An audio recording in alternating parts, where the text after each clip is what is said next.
Hello everyone, நான் உங்கள் பாலா. சீபா bed baby lotion.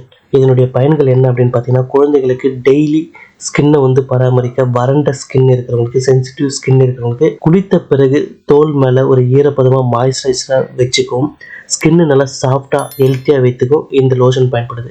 ஸ்கின்னை நீண்ட நேரம் ஈரப்பதமாக வச்சுக்குது. வறட்சி மற்றும் தோல் உரிவதை குறைக்குது. pH 5.5 இருக்கிறதுனால ஸ்கின்னுக்கு இயற்கையான ஒரு பேரியராக பாதுகாப்பாக இது செயல்படுது. இது விரைவாக ஸ்கின்னுக்குள்ளே அப்சர்வ் ஆகுறதுனால இது ஒட்டும் தன்மை இருக்காது. தினசரி பயன்பாட்டுக்கு இது யூஸ் பண்ணலாம். புதிதாக பிறந்த குழந்தைக்கு இது பொருந்தாது. ஏன்னா அவங்களுடைய ஸ்கின் ரொம்ப சாஃப்டாக இருக்கும். அடுத்து இது பயன்படுத்துகிற முறை அப்படின்னு பார்த்தீங்கன்னா, குழந்தையை குளிப்பாட்டிய பிறகு நல்லா தொடச்சிட்டு தேவையான அளவுக்கு லோஷனை கையில் எடுத்து கை, கால், முகம் மற்றும் உடம்பு முழுக்க தடவி தினமும் ஒரு முறை அல்லது 2 முறை இதை தேவைக்கேற்ற பயன்படுத்தலாம்.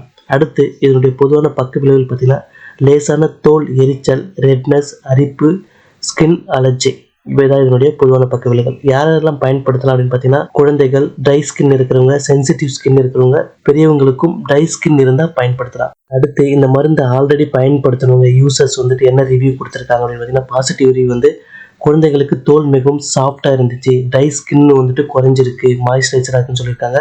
ஒட்டும் உணர்வு இல்லை, ஸ்டிக்கியாக இல்லைன்னு சொல்லியிருக்காங்க. சென்சிட்டிவ் ஸ்கின் உள்ள குழந்தைகளுக்கு இது நல்லா புரிந்திருக்கு, அப்ளை ஆகிருக்குன்னு சொல்லியிருக்காங்க. அடுத்து நெகட்டிவ் ஃபீட்பேக் என்னன்னு பார்த்தீங்கன்னா, இதனுடைய விலை அதிகமாக இருக்குது, இதனுடைய வாசனை ஃப்ரேக்ரன்ஸ் பிடிக்கல அப்படின்னு சொல்லியிருக்காங்க. சில குழந்தைங்களுக்கு அலர்ஜி ஏற்பட்டதாக சொல்லியிருக்காங்க. இதை பயன்படுத்தும் போது என்ன கவனிக்கணும் அப்படின்னு பார்த்தீங்கன்னா, இது கண்ணில் படக்கூடாது. உடம்பு, ஃபேஸ், கை, கால் மட்டும்தான் அப்ளை பண்ணணும். திறந்த காயங்கள், ஓப்பனாக இருக்கக்கூடிய ஊண்டு மேலே இது அப்ளை பண்ணக்கூடாது. ஸ்கின் ஈரமாக இருக்கும்போது அப்ளை பண்ணக்கூடாது.